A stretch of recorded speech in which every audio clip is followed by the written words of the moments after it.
Hotep after Huru. This is General Muti Ajamu-Osagboro. General is my title. Muti Ajamu-Osagboro is my name. And I'm from the great state of North Philadelphia, city of Richard Allen. We're here right now at the Church of the Advocate, and they're having an event, the Black Lions, and they put out an invitation to invite the community to come. And we came with critical questions, and those questions weren't asked or answered because we just deduced that the climate was not proper because it turned into a one-way bark, bark, bark, bark, bark, but they weren't receptive to critical analysis. If I could just touch on three things that we wanted to add. There was multiple things that we wanted to deal with, but we'll just touch on three. The first one was, we didn't hear, before I do that, let me go back. We had worked with the brother when he didn't have no members at all. It was just him. And me and some other community members were working with him when they was feeding the poor and the homeless. We thought that that was noble, and we thought that was honorable.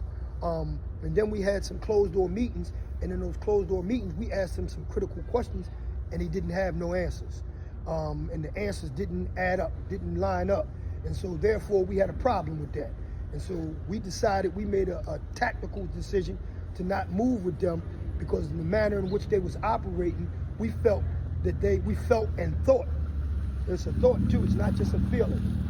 We thought and felt that some of his ideas were counter-revolutionary and reactionary, and we also felt that he was coming across as an agent provocateur. No disrespect, but that's just, in reading the history of the Panthers, and, because you got troopers locked down still in them dungeons of America who will tell you how and what that concept means. And so because of that, we have to be aware of that at all times. And so the three things that we wanted to bring up, multiple things, but these we felt are three of the most important. One, there was nothing discussed or talked about in having a plan before, then, and for the future of freeing our sisters and brothers who are still trapped in the neo-concentration camps in America. There was nothing said about that. There was nothing said about a program, how you've done it, because we in the courts every day.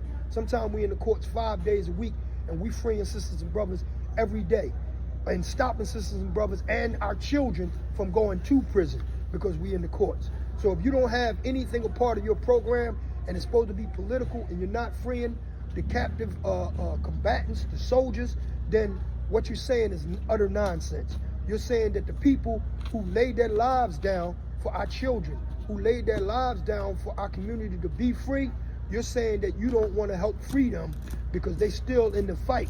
When they was walking around patrolling with guns, exercising their Second Amendment right to own a firearm and patrol with a firearm, if you're saying the consequences of that is them, a lot of them was framed and put in prison for crimes they didn't commit, a la Los Angeles, Geronimo Jajaga, who was put in prison for 27 years for a crime he didn't commit, simply because he was the deputy minister of the Los Angeles chapter of the Black Panther Party, and they wanted to get him out of the way with COINTELLPRO, the counterintelligence program, and they got him out of the way, and he wound up doing 28 years in prison for a crime he didn't commit. But he was represented by the great Johnny Cochran. Johnny eventually freed him, and then Brother Geronimo went and got citizenship in the motherland, and which he wound up dying in the motherland.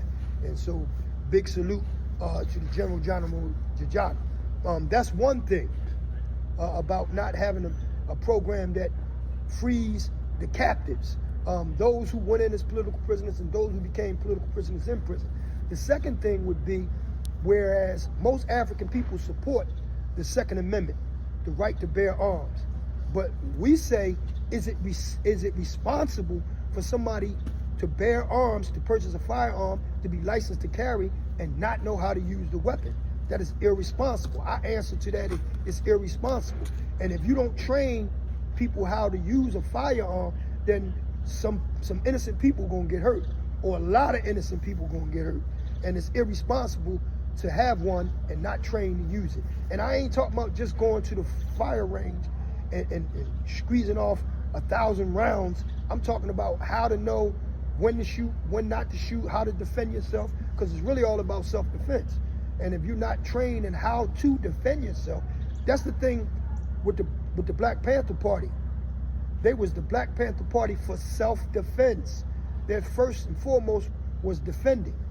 And then the third thing is, what's missing, and I think this is crucially important, the Panthers, they used to go around on patrol with a recording device, law books, and guns. And when they was caught in the media, they would always just show them with the guns. They would try to get rid of the law books and the recording devices. The recording devices was so they could record what's going on. The law books was so they could cite to people, chapter and verse, what your rights are under the United States Constitution and under the state constitution of the state in which you live. And then, more importantly, that you search all of them. What are your rights under the world constitution? What are your rights internationally? And they would give them those rights. And so I don't see any of that. I just see them toting guns and using inflammatory statements and statements that could get somebody hurt and even worse, get people killed.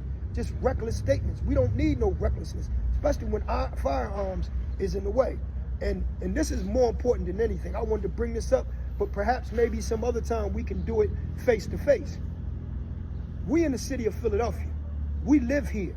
We've been putting in work, and crime is down all the way across the board.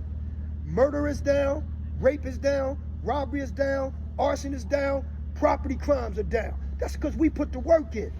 You know what I mean? We toiled the soil to elect a district attorney who was consistent with the ideas of us on the ground and the grassroots. Murder is so down, the murder rate is the lowest it's been since 1966. That's 60 years. We putting work in. And so for anybody to come in here talking about the police, this, that, and the third, well, we put the work in. The murder rate is the lowest it's been in 60 years. And let me give you some perspective on that. My sister lives in her own home. She got married in 1965. The very next day, she moved into her home. And when I asked her that, she said, yeah, that's when you felt safe. So when she moved in her home 60 years ago, the city was safe. Well, guess what? The city is now safe now, or safer. And it's more freer because we put the work in. So somebody, an outsider who is not a Philadelphian, who can't even tell you the 5 parts of the city, how you gonna patrol something you don't even know the 5 parts of the city? You need to learn them. We'll teach them to you. We'll tell it to you. Just like when the brother was talking about, yeah, we going down north, and he was like, he didn't make the connection. No, because you ain't from Philly. Everybody in Philly tell you down north. You can live in Germantown, down north. You live in South, we going down north. You live in Westwood, we going down north. You in Northeast, we going down north. Because that's how Philadelphians talk. We know Philly. We here putting in work. We here fighting. We've been fighting for the last 60, 70 years. And that's why crime is down in this city. And it's because of the work we did, not just on a daily basis, you know, mother to mother, sister to sister, brother to brother, man to child, but also it's down because we created a political climate where we can elect somebody who carry out our wishes and not the wishes of the status quo, and that is Larry Krasner. And we're appreciative of that, and we're going to make him continue to do the excellent job that he's doing. So anybody that comes in here and is not acknowledging the work that's been done for the last 60 years, they suspect. And lastly, those of you who want to know, there's a word you need to familiarize yourself with, and that is an agent provocateur. Find out what that is, and study the history of COINTELPRO and what they did in our community to create instability in our community and to stir up madness in our community and make us make us use and make us lose sight of the work that we done put in. You know what I'm saying? Boom. We're gonna pause it right there. We ain't gonna give them too much. All right. Well, you cooking. What you said, but no, you cooking. Yeah. So I'm gonna give you my card too. Just text me.